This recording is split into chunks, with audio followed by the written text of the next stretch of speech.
Welcome back, 8:37 Central African time, and we're going to be moving on now to, I think, a very, very topical conversation. For weeks now, hundreds of foreign nationals displaced by anti-illegal migrant tensions have been living in makeshift conditions in and around Durban. It's around 10,000 now, from the latest stats that we're gathering.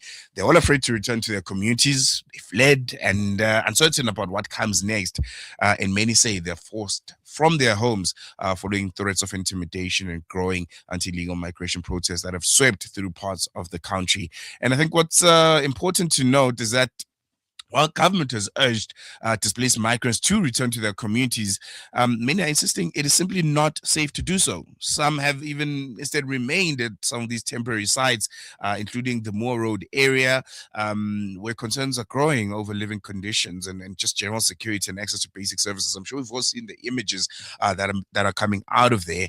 And the situation unfolds against a backdrop of heightened, as I mentioned, anti-illegal immigration tensions, ongoing repatriation efforts by several African countries, I think Malawi being the most notable one, and also just the general growing debate about the balance between immigration enforcement and public safety, and the respect for human rights, which I think at the end of the day, when all is said and done, that should be the yardstick, the measure of how everything is being done. Are people's basic human rights protected? The central question remains, though, if displaced foreign nationals do not feel safe returning home, what other options are available to them? And joining us now is Raphael of the Congolese Solidarity Campaign, who's going to be giving us more insight, I think, first on the reality on the ground, and how foreign nationals are dealing with these displacements and this almost feeling of uncertainty regarding whether or not they'll be repatriated back home or they'll be staying in the country or maybe documented, just what happens from here. Raphael, thank you so much for joining us. Welcome to News and Views. Really appreciate you giving us your time. Thank you so much, and welcome your viewers and your listeners. Thank you. No, pleasure is all ours. I think first and foremost, can you bring us up to speed regarding what the current situation is at Moore Road right now? How many people are remaining there? What are the living conditions like? What are you gathering from everyone else, who's not South African, who had to flee there because of the current circumstances? Yes, thank you so much. Yeah, we've been here at Che Guevara. The old name is Moore Road for over 4 weeks now after the verification of our document, which is asylum seekers and refugee status, because it was bringing confusion on the South African local community by saying that our people are illegal and they cannot tolerate that. They must be beaten and they must go back. But after Mayor report, which was over 4 weeks ago, clarified that we were all going under the process of verification, and the document of people which we are together here are legally.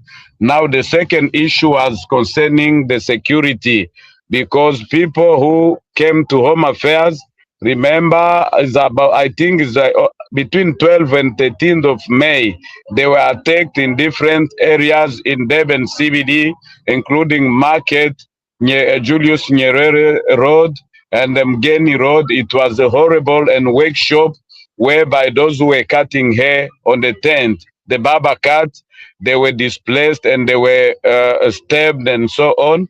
So that's why the government, we went to open cases, but there were no any case for almost 6 days. And after that, people were camping at the Durban Central Police Station. And then after that, they pushed us to Daconia. And after Daconia, they brought us to Home Affairs in pretext of saying that maybe we are dealing with illegal people. And then after verification, it was clear that out of 457 people, only people who were founded, one of them, he was undocumented, and other person, he went through a court so that they can bring him back in a community. So we were like innocent of claiming, of people who were claiming in big confusion that our people are illegal. So the issue now, after that, after 1 week of verification, Mayor just tell us that we need to wait for Minister of Home Affairs to look for shelter, because those people, they lost their job, they lost their income, what they were doing. And then they say, actually, if we are verified, we have to go back in the community, whereby they never address the issue of security and how people they can go back.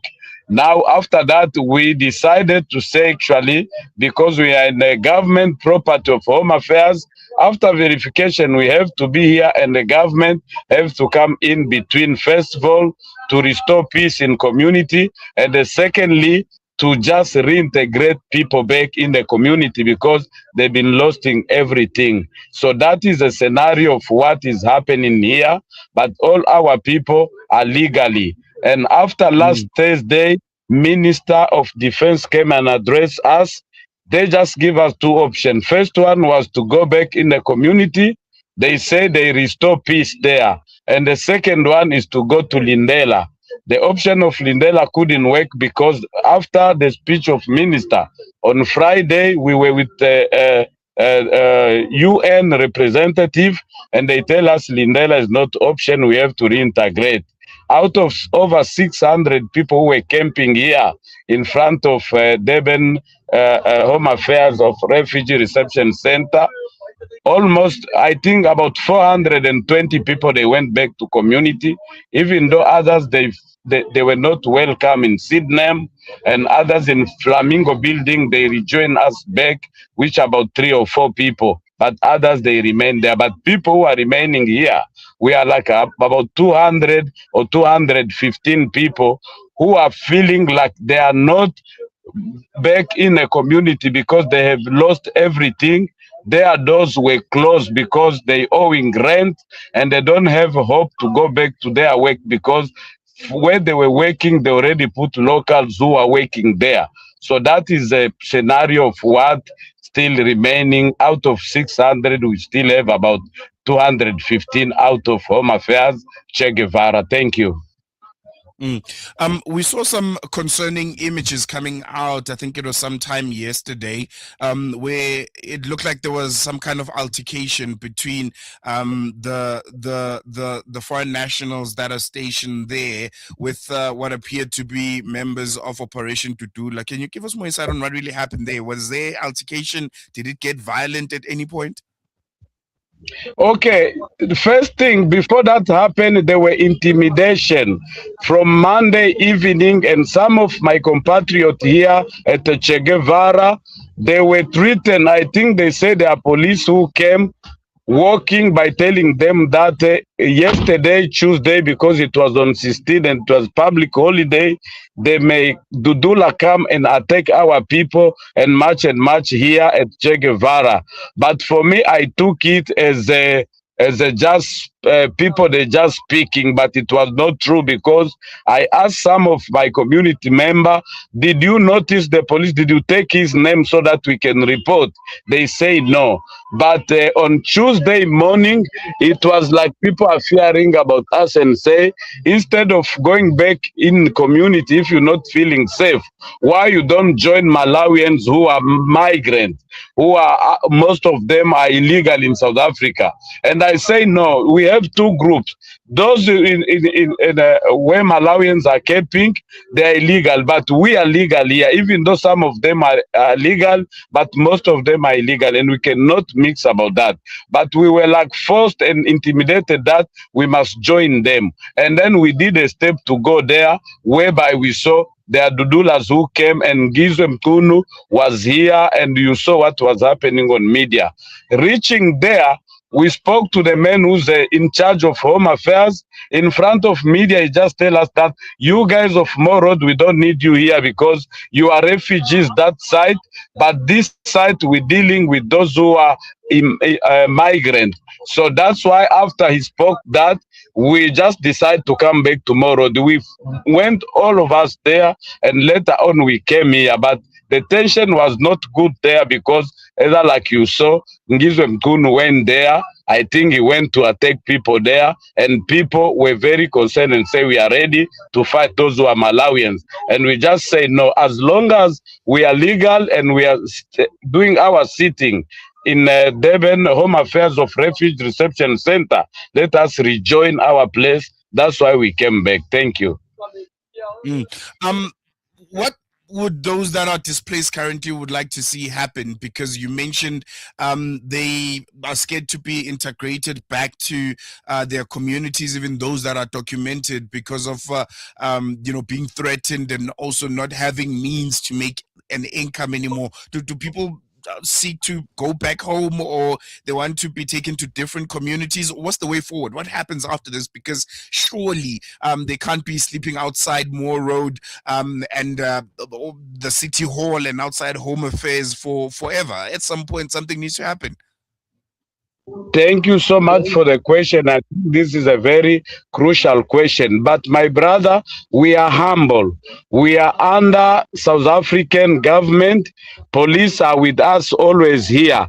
And remember, I say we were over 600 people, because after verification, people who fear about their lives, they joined us here, and we went over 600 people. But after we spoke to minister, we encourage our people and say, go back to community. And over 400 people, they went away from this area. And then we are remaining with those people who say actually they lost everything, their houses are locked. Now it's a matter of UNHCR and South African government to reintegrate these people, because we just speak this clear that we're not resisting South African government. Our people who are remaining here have to be back in the community. But the issue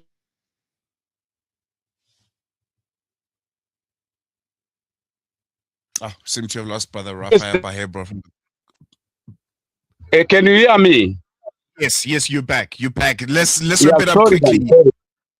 Yeah, so what I was saying, actually, we are ready to go back to the community, but these people, they lost everything and they need a shelter at the moment. Meanwhile, UN took their list and they're still going to call them for hearing. Maybe there will be social support, but as they lost everything, they are here till when they have to be reintegrated through their situation which they're having. That is only what our people are waiting. We need government to give us shelter, and then UN processing what they're going to process so that they can be reintegrated in a community. This is what we are waiting. Thank you.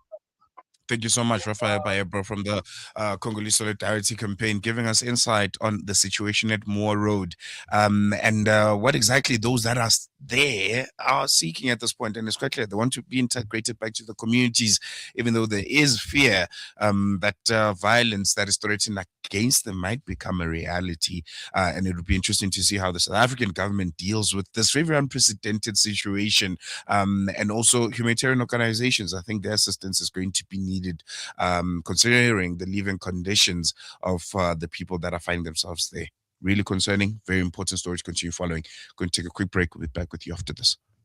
Soweto, it's time to stand together for justice, peace, and solidarity. Join us for the annual Soweto Walk for Gaza, taking place on Saturday, the 20th of June at 7:30 a.m. The walk will begin at the historic Regina Mundi Church and proceed to the monumentous Dlamini Mosque, bringing together people of all faiths, backgrounds, and communities in a powerful show of unity and support. Bring your family, friends, and fellow residents as we walk together for a common cause. Let your voice be heard and your presence counted. That's the annual Soweto Walk for Gaza, Saturday, the 20th of June at 7:30 in the morning, starting at Regina Mundi Church and ending at Dlamini Mosque. Together we walk, together we stand, together we show solidarity.